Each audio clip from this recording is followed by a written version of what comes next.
All right, it's grilled cheese sandwich time.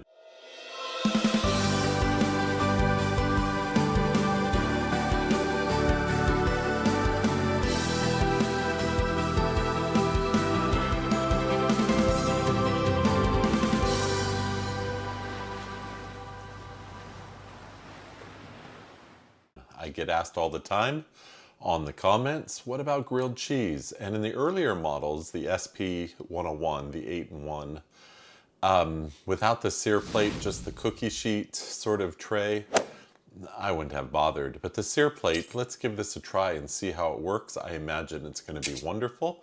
And so let's take a look.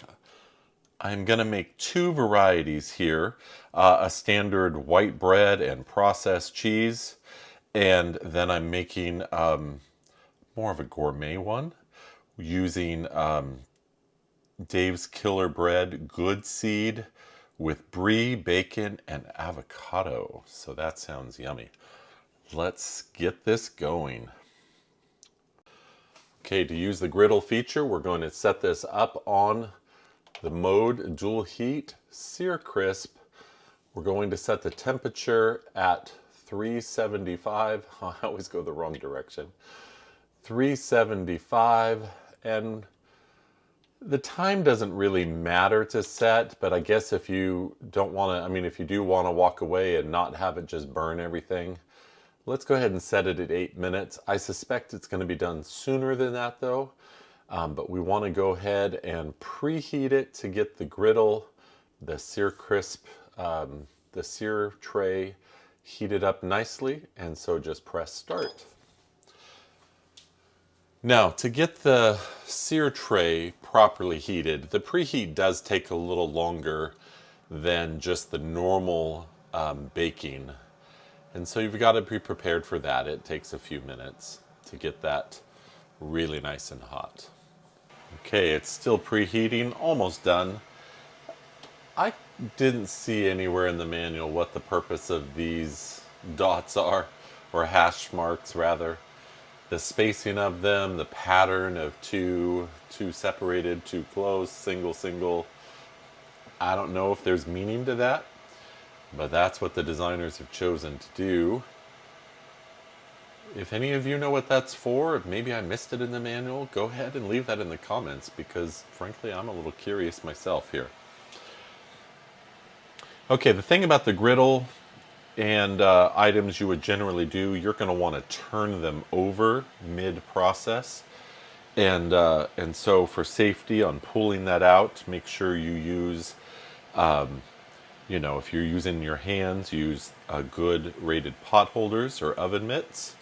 They offer the suggestion that you could take the tray out and set it on top and then do your flip. I tend to just pull it out a little ways with the spatula. You'll see me do it, and do the flip on the sear, or while it's still on the tray there. All right, it's starting to cook, or the timer, and you can adjust the timer if needed. So I'm gonna just pull it out part ways,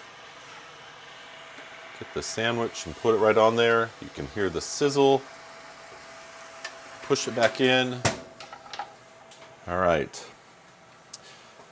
Now it seems to me the advantage of using the oven for a grilled cheese, one of the things whenever I've used it on the stovetop in a frying pan, is making sure that the cheese melts properly, because you sear the bread so fast and grill it, sometimes the cheese isn't fully melted. But in the hot oven, I'm imagining that everything will heat up nicely in addition to searing or grilling the bread. So let's see.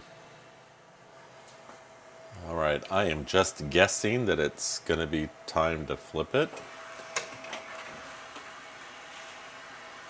Oh, absolutely. That's beautiful. Let's give it a couple more minutes.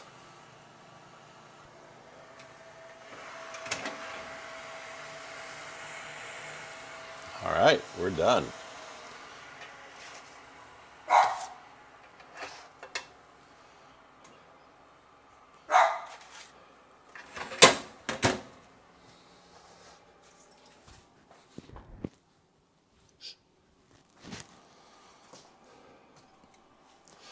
Now those are some beautiful grilled cheese sandwiches. I chose to use mayonnaise on the outer side of the bread, thinking that it wouldn't smoke or burn too quickly. Sometimes butter can tend to do that. But butter obviously offers a great flavor, the saltiness to it. I love browned butter, cooked butter. And so you choose what you want to do. A lot of people can't stand mayonnaise. I feel like on a grilled, it's kind of flavorless. It just is a fat to make the bread crisp. We're going to cut these open and see how they cooked.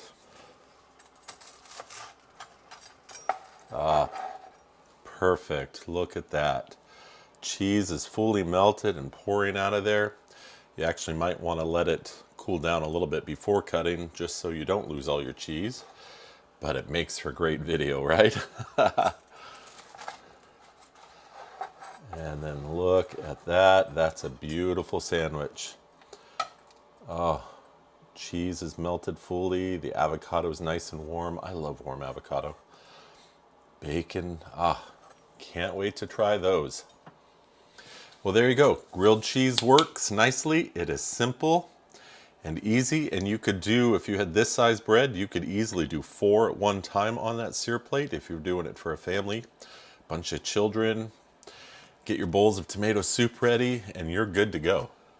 Okay, those were some seriously great grilled cheese sandwiches.